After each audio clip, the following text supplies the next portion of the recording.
Okay, in a 2000 survey of the 19th century newspaper press, Aled Jones writes that a people's literature is buried there. Among its diversely rich forms, Jones notes, poetry abounds and raises some intriguing questions about editorial policy and the nature of readership.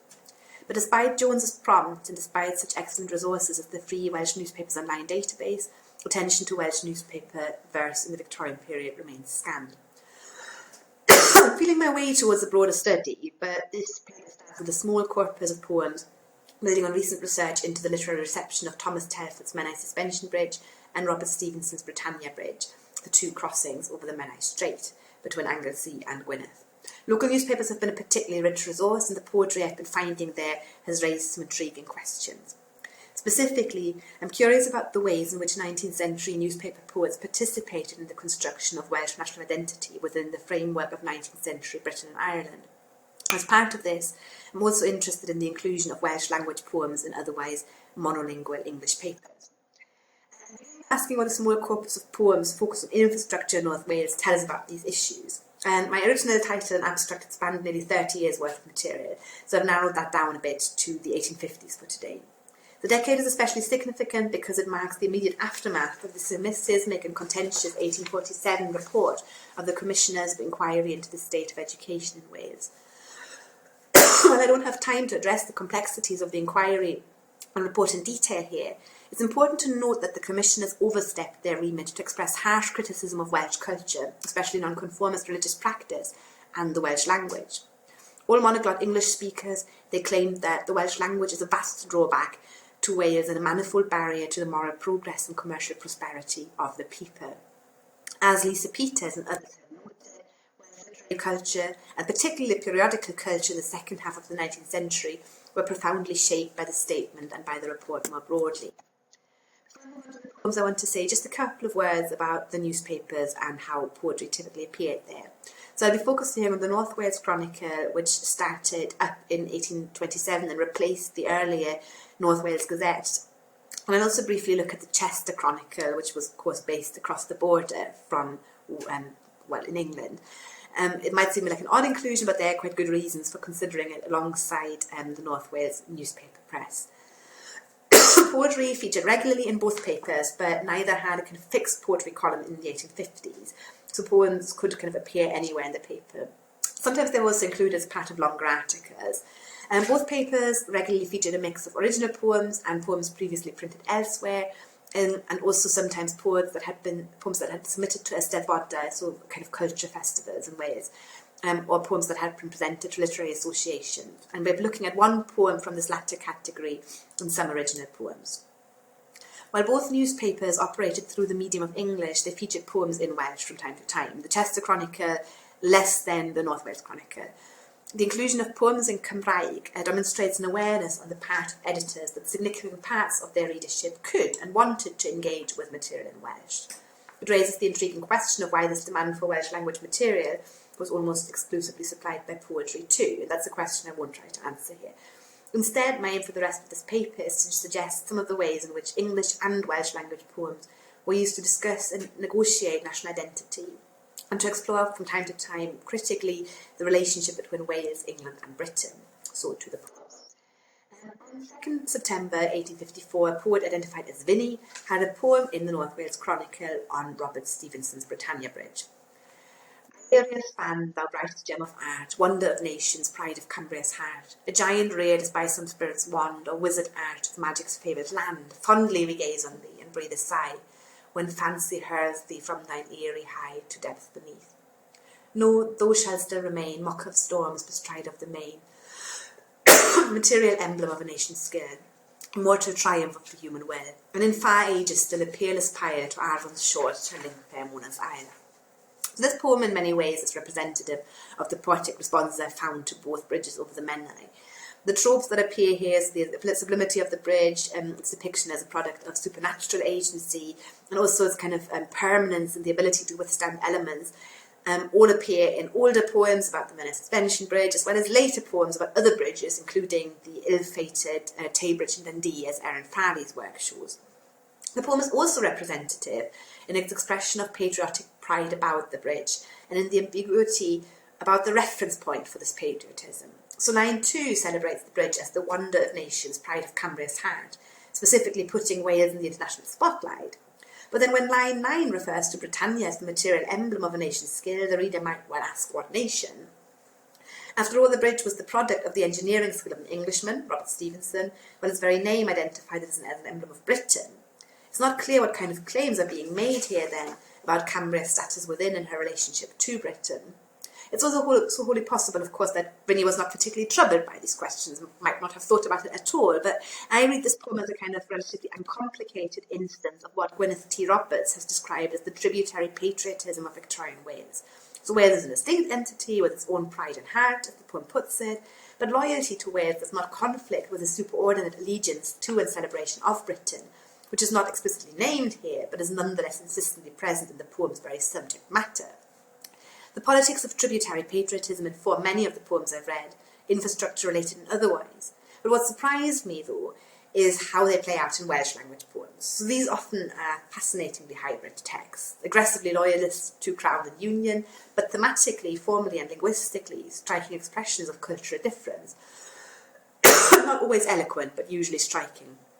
So I want to glance at a couple of examples. The first was published on Christmas Eve 1852, and written by the Bangor-based Macwi Maughan, frequent contributor to the North Wales Chronicle. It's called Line Composed on Looking at Her Majesty, the Queen Victoria, as she takes a portrait of the Britannia Bridge. This is the first stanza, which I'll read in Welsh, but for which an English translation is on this. Llaw I bont Britannia dlos sy'n cyrraedd dros y Bucharest. Wel un benes Brydain fawr yn stremio I lawer i'r gores.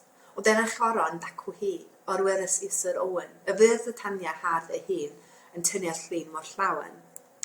So repeated variations on Britannia and Britain give the poem a strong unionist emphasis from the outset. Victoria appears not just as sovereign, but as an emblem of the nation and for the politics of the poem, in spite of that this embodiment of Britain, the Fydd Britannia has a Welsh great-grandparent. Beginning with the image of Victoria sketching the bridges, then, the poem makes this kind of questionable historic leap to affirm Victoria as a descendant of the Welsh Tudor dynasty, through Sir Owen Tudor, grandfather of Henry VII. The device allows the poet to conceptualise the rule of Victoria as a sort of restoration of Wales' power within Britain, while also claiming that Wales has been integral to the British Union all along, or at least since the 15th century. It's a slightly odd move then that the poem's fifth stanza goes further back in history to the defeat in 1282 of Llywelyn ap Gruffydd by Edward I. Macwi Maughan writes, Difodd tywysogol dan yn mynwes lan Llywelyn, o eilwyd Maughan dd'r chyfanol, mas wedi einon enyn. This overlays the earlier image of marriage with one of an enforced union rooted in violent conflict, while the poem then goes on to reiterate the celebration of the modern family as an emblem of national union and harmony. The brief reminder of an independent Wales articulates resistance against the kind of too complete erosion of its distinct identity, or too complete a full absorption of Wales into Britain or England.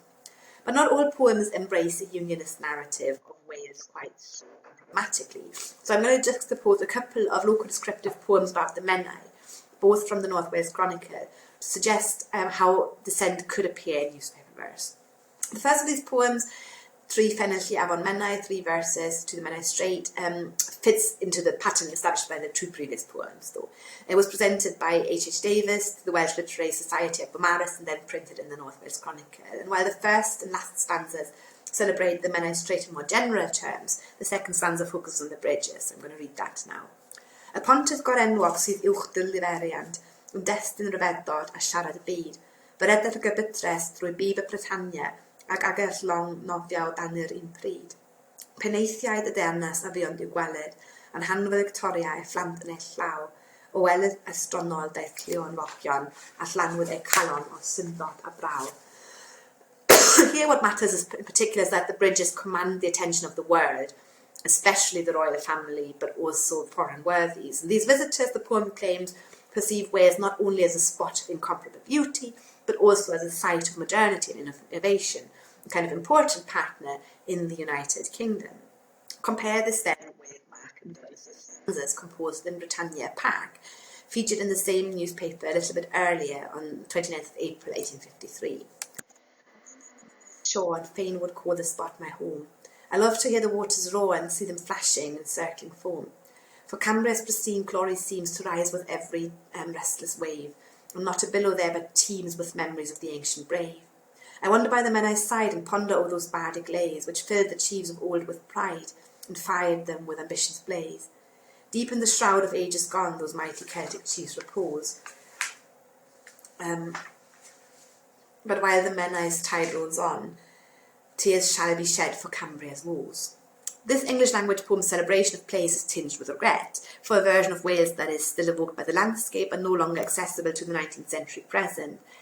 The modern bridges are not mentioned here, although they would have been in the poet's immediate vicinity, since Britannia Park only existed as a byproduct of the railway's expansion to Anglesey. Instead, the landscape figures as a repository of history. While Cambria's pristine glory in line 4 suggests a romantic construction of Wales' untouched, unspoiled landscape, the memories of the ancient brave undermine this image, introducing a kind of violent human history to the poem. References to the ancient and medieval past are curiously intermingled, combining to convey an impression of cultural loss. The bardic lays of line 10 evoke a national literature which by the 19th century was considered by many to be in decline. Its glory days here are pointedly past tense. The lays filled the chiefs of old with pride. But then again, this kind of image of the restless waves that are rolling on and complicates that narrative slightly. Tears shall be shed for Cambria's woes, the poet tells us. If the poetry of the past fired martial ambition, the poetry of the present has a more elegiac function, and it's resigned to Cambria's woes. But it nonetheless strikes a discourse in the otherwise cheerfully unionist publications such as the North Wales Chronicle. So the poem's affirmation of cultural difference and its mourning for historic independence appear without tempering or supportive editorial commentary. I need to read a lot more copies of the North Wales Chronicle as well as other similar newspapers, but I tentatively suggest that in the context of this and similar publications, poetry emerged as a site for political discussion, for expressing and testing shifting views about Wales's place in Britain, or even just for establishing kind of plurality of views within the broader frame of tributary patriotism. As such, poetry could modify and complicate the political narratives constructed elsewhere in newspaper publications. Now, I know that I don't have time for in-depth analysis or commentary here, but I couldn't resist sharing one final poem with you. And this is it, lines on viewing the quarry on the sides of Penmaen Mawr from macadamising the streets of Liverpool.